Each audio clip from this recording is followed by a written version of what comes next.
I hope you had a chance to stretch and that you had a chance to visit with our exhibitors down the hall in conference rooms 2 through 5, and we will continue with the program. Our next speaker is Jim Hitchcock, Vice President of Fraud Mitigation at the American Bankers Association. Jim serves as the association's primary expert on fraud mitigation activities and programs. In this role, he identifies and tracks key fraud topics and trends, develops fraud prevention strategies, and finds opportunities to develop capabilities and partnerships that provide products and services to banks. So please join me in welcoming Jim Hitchcock. Jim, it's all yours. This is mine or yours.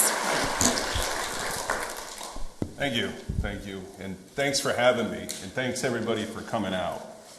First off, I'll explain what the American Bankers Association is. We're a trade group that represents about 42 or 4,300 of the licensed banks in America. And we just represent them in legislation, but we also consult with them. And that's my primary role, is more of a consultant to the banks to try to slow this wave of fraud down that's going on. As you know, if you've experienced it, being a victim, it's pretty impactful, right? Fraud has really skyrocketed since our COVID era. So we'll talk a little bit about that. I'll set the stage, and then we'll get into some red flags and how you can help. I'm glad to see everybody here today because I'm going to recruit you to really help the banks. Banks need help on the outside. They do what they can on the inside, which we'll get into in a little bit.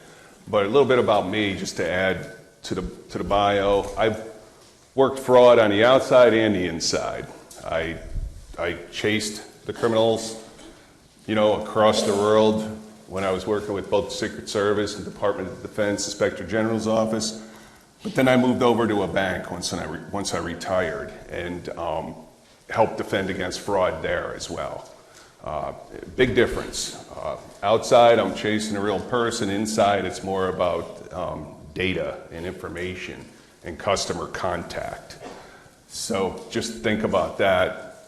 Next time the bank reaches out to you for help where they think you might be a victim of fraud, or you do become a victim of fraud, when you reach out to the bank, they ask certain questions to help them piece together the case. They could be connecting it to another fraud in the bank, or they could just be trying to use that information to reset or tune their defenses that are in place inside the bank. So to set the stage a little bit, we're going to talk about, number one, check fraud. Everybody's read about it or heard about it. You know somebody that's been a victim of it for sure. And then we're going to move into why it's taken off. And really it's more about the proliferation of what we call synthetic identities and, quote, mules, like money mules, people and accounts that are designed to take in bad money and then move it someplace for the bad guys. But then we'll hit on imposter frauds. You've heard about the romance scams, investment scams are big now, and even technology scams. How's all this being facilitated so quickly online by the criminals? We'll touch a little bit on that, which we talk about the threat intel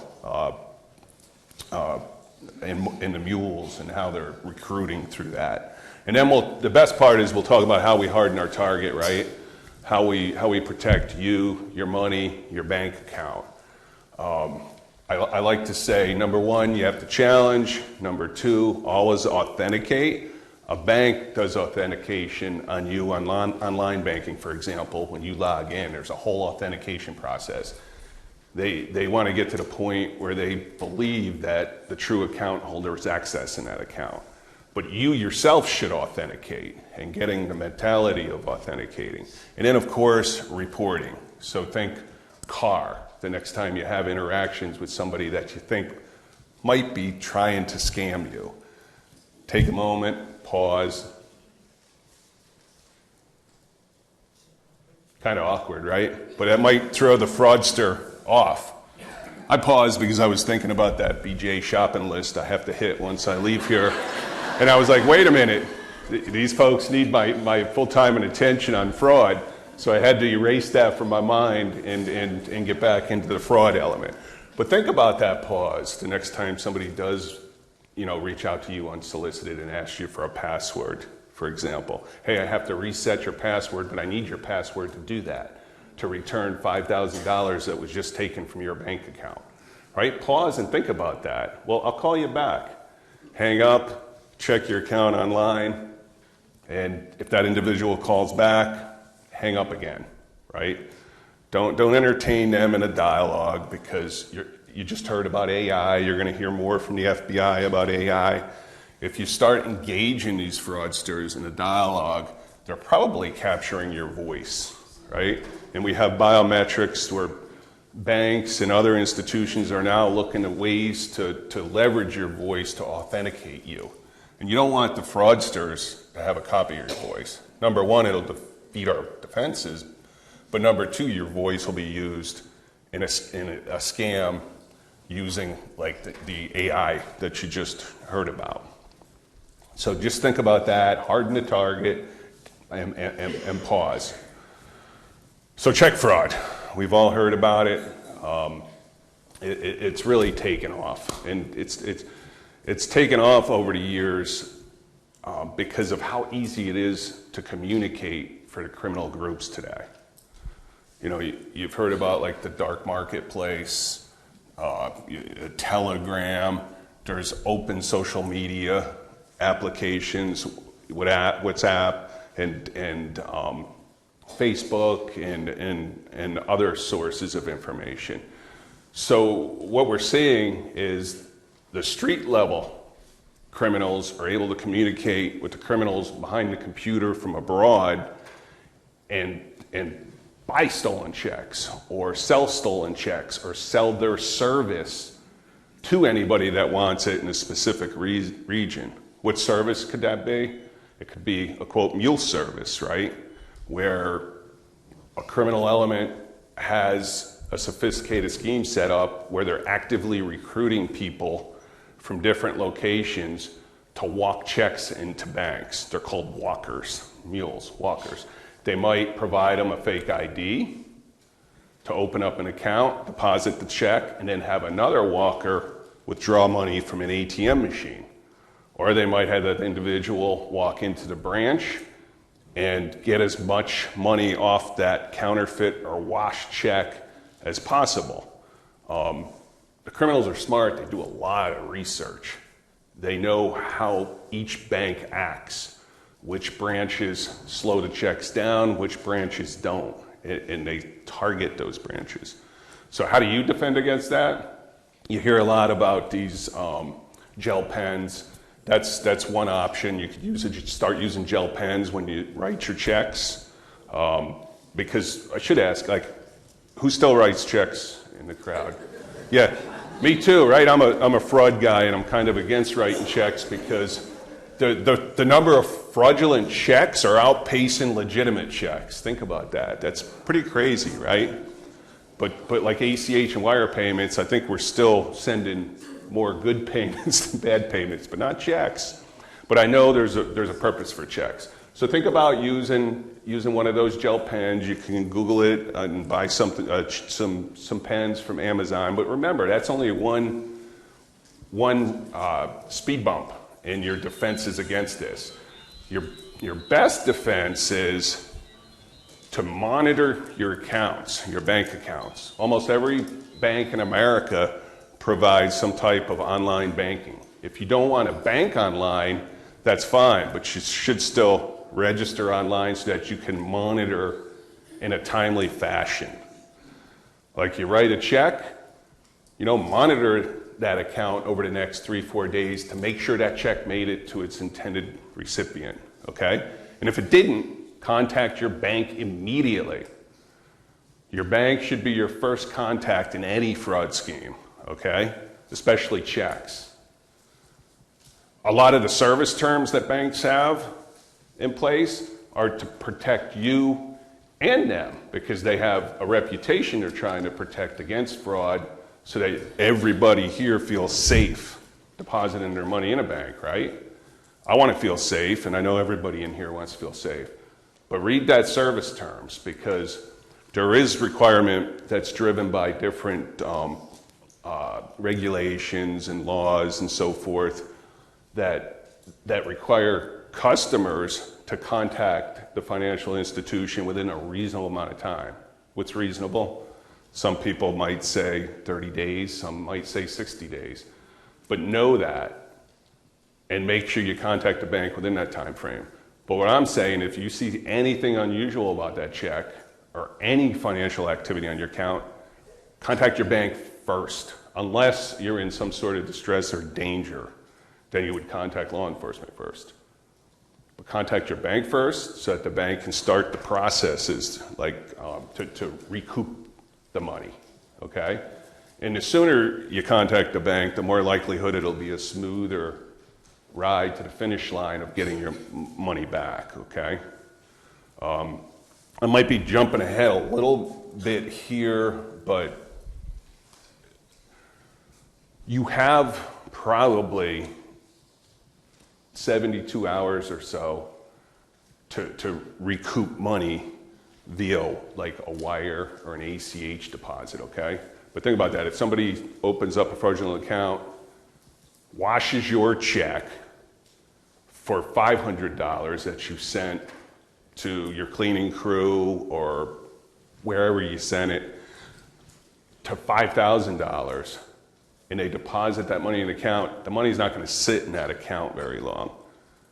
They'll have the whole mule process set up so that that money, as soon as the bank releases it, gets moved to another account, then another account, and then it either gets converted to cryptocurrency and sent overseas, or somebody withdraws it like at an ATM, or they pull the money out of the system some way.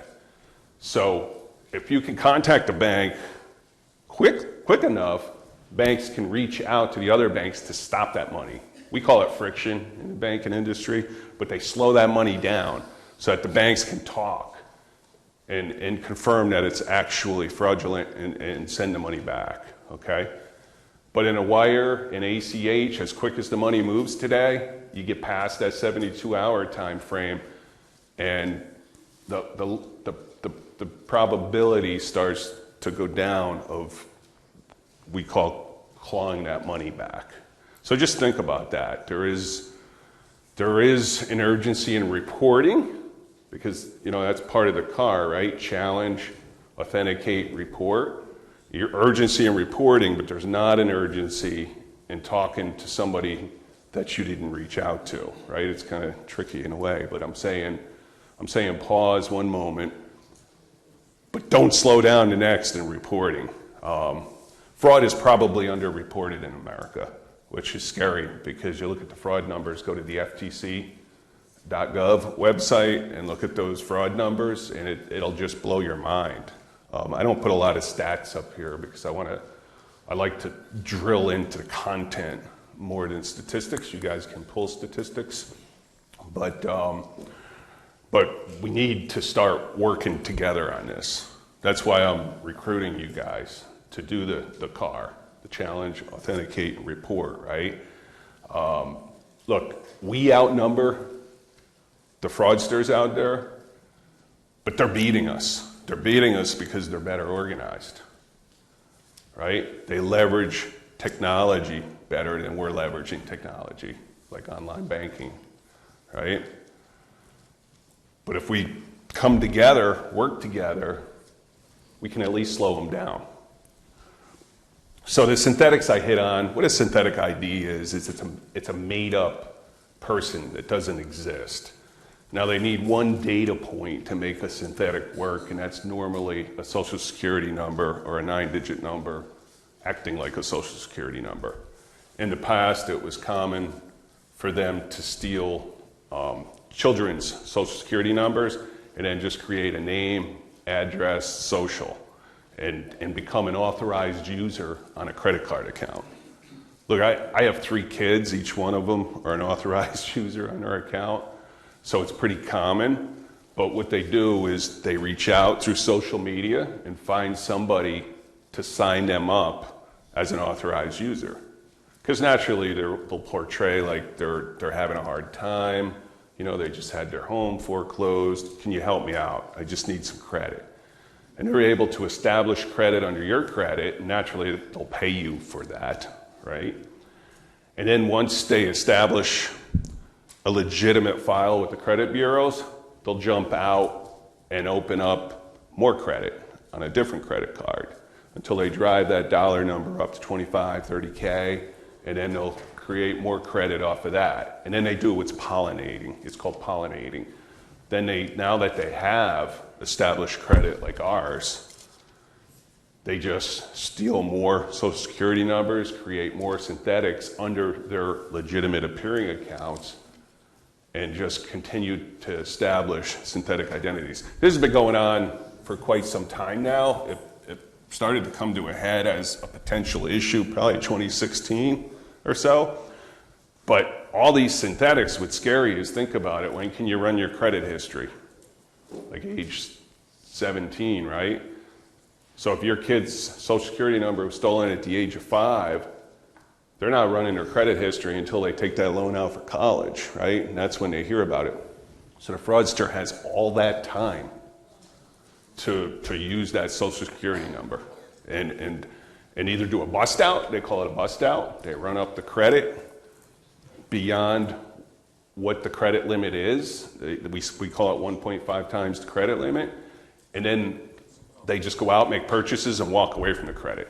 But that's like burning the synthetic.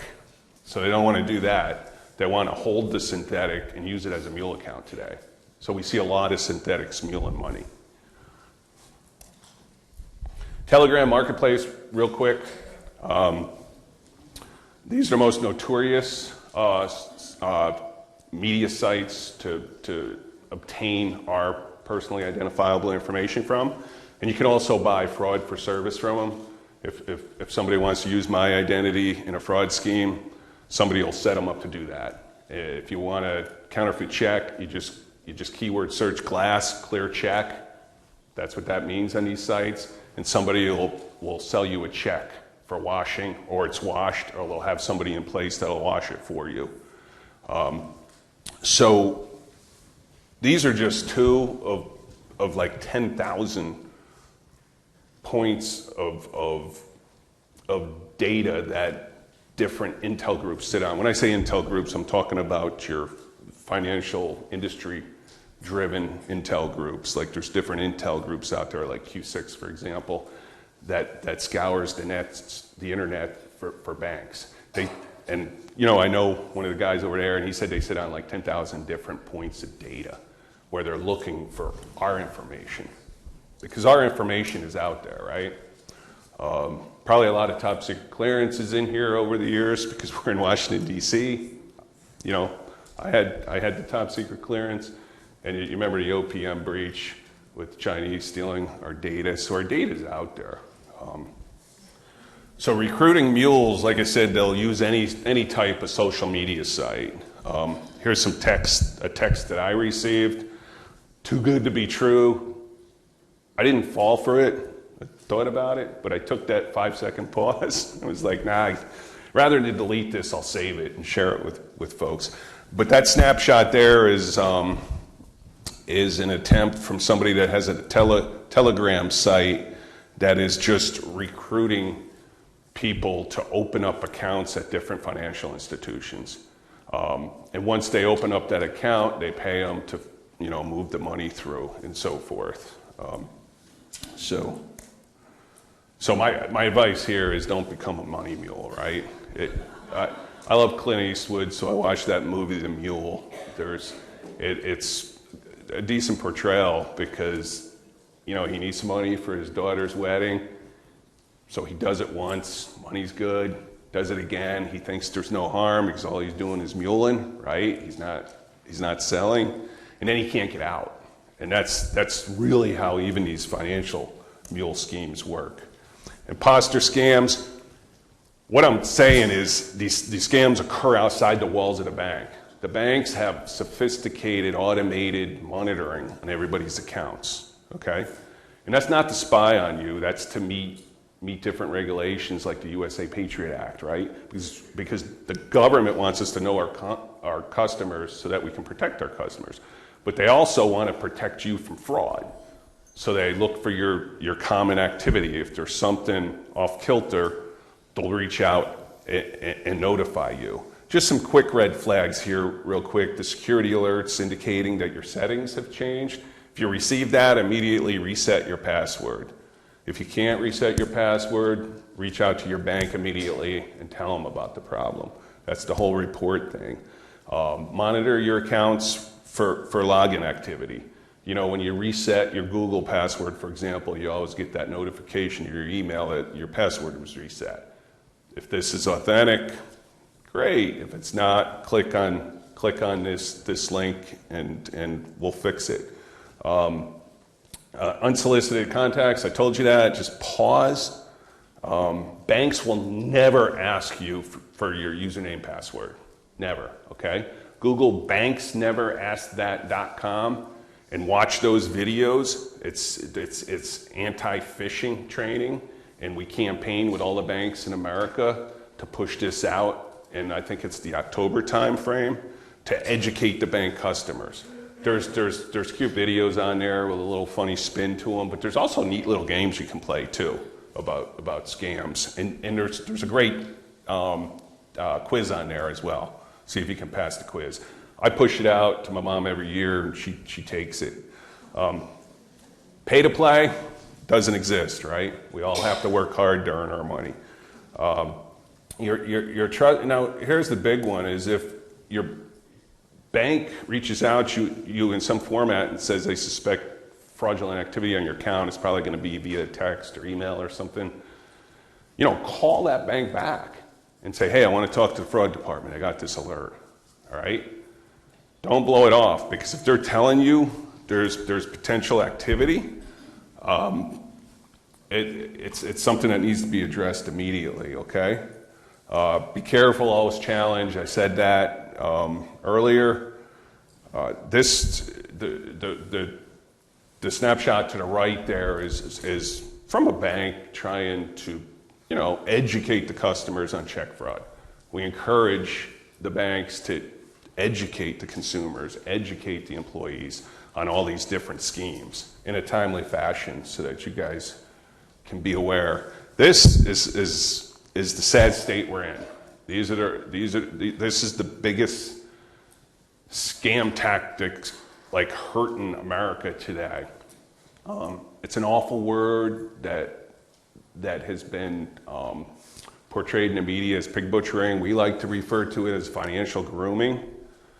But what it is organized groups in Southeast Asia, you know, solicit people on media sites with the job of their dream.